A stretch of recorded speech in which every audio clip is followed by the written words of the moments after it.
Sa panahon ngayon, kailangan mag-ingat, lalo na't mahirap na ang maging mabait dahil aabusuhin ka at aagrabyaduhin pa. Kagaya na lamang ng isang landlady na lumapit sa Ako Bicol Tabang Ora mismo ni Congressman Saldico na si Esther Bernaldez. Ang kawawang landlady hindi napigilan ang maiyak dahil sa pagkadismaya sa nangupahan sa kanya na si Santos Mirando na 6 na buwan nang hindi nakapagbayad sa kanyang nirerentahang pwesto. Humihingi po ako ng tulong sa inyo na para matulungan ninyo ako dahil 6 na buwan na po ngayon, November. Hindi naman sila nag-ooperate. Pero, sinaraan niya yung tindahan. Entonces, yun, kanya pa rin yun. Ayaw niyang ibigay sa akin. Noong August po, nung umuwi po ako, tinawagan ko siya, tinext ko siya, hindi po siya nagre-reply sa akin. Sa kanyang pagsasalaysay, lumabas ang mas malalim na dahilan kung bakit gano'n na lamang ang pagkadesperado ni Nanay Esther na masingil itong si Santos. Kailangan ko talagang pera. Kasi yung anak ko, nagtitreatment po sa Cebu. Ang laki ng ginastos namin talaga. So, kailangan nyo po. Kailangan, kahit man lang panggamot, maitulong ko sa anak ko. Kahit ako may sakit, hindi ako makabili. So, Dahil iniisip ko yung anak ko. Pero si Santos, sadyang matigas at lagi na lang daw siyang pinapaasa. Si Kapitan na mismo ang nagsasabi, partner, na mahirap Mahirap kausap. kausap itong si So, Santos. Ang posible pong bakit ay yung indictment po. Ang local detainment fee. Okay, at may form na rin doon, attorney.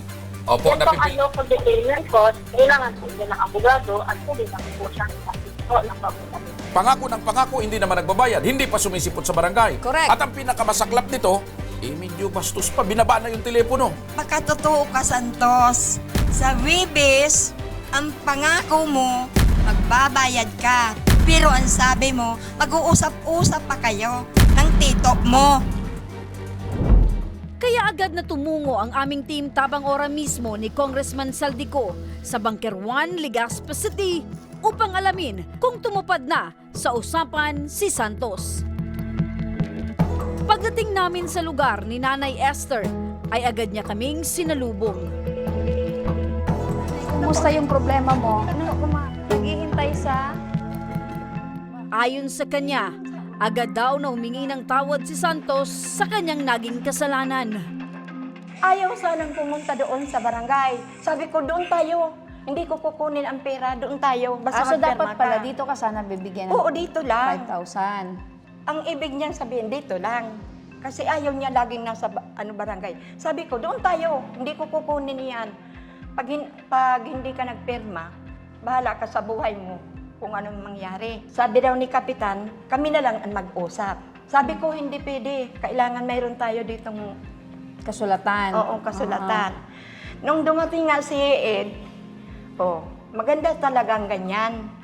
Para Mabuti nga't sa barangay mo din nila, Oo, di ba? talagang hindi ako papayag na hindi siya So sa madaling sabi po nanay, nagbigay po ng 5,000. Ilang pa po yung kulang? nasa 13 po. 13. Bibigyan daw sa December. December 16 daw po, o 15. Pero inadjust ki isang araw ni Sir para sigurado.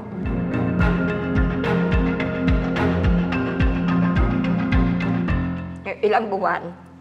6 na buwan. Kung nabigyan niya ako, nakatulong na. 2 pang apo ako mag-aaral. Kung sakali, mabigyan ako, ibayad ko na lang yun para makatulong ako doon. Sa halip na makatulong daw sa kanya ang kanyang paupahan, ay naging dagdag pa raw ito sa kanyang problema. Sinamahan rin kami ni Nanay Esther sa kanyang pinapaupahang establishmento. Ito yun na yan, ah. Oo, ito. Oo. Yan o. Siya naglagay niyan. Oo. Hindi natin mabubuksan kasi yung Itong kandado nanay ay sa kanya to. Ano, pinalitan niya yung dati mong kandado. So ang susi ay nasa kanya. Sa kanya. Oo. So hanggang ngayon, hindi pa rin siya nagtitinda dito. Pero nakapadlock. Andiyan na yung mga gamit na sa loob. Kasi ngayon, dahil hindi pa siya nagbabayad, tuloy-tuloy itong renta niya dito. Oo. Hanggang sa 13. Pero yung dagdag, bumayad siya. Kasi Sa December 15, inaasahan mo yung kabuuan ng bayad. kabuuan, oo. Pero yung 15 na yun, 15 days, magbabayad siya. Sinigurado rin ng ating programa na aalalayan ni Kapitan Crispin Butin ang problema ni Nanay Esther para makuha na ang 6 na buwan na upa kay Santos. So, kamusta naman ngayon, Nanay, yung pakiramdam nyo na naandito yung Ako Bicol Tabang Ora mismo na patuloy pong tumutulong para po ay makuha mo or masigil mo itong si Santos ng kanyang upa dito po sa inyong pwesto?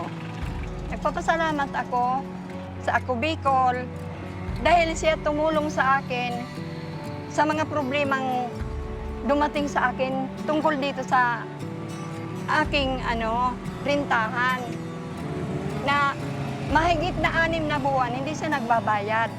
Malaking tulong talaga. Kung hindi siguro ako dumulog sa inyo, sa Ako Bicol, siguro hindi siya mag-desider na hindi siya magbigay sa akin.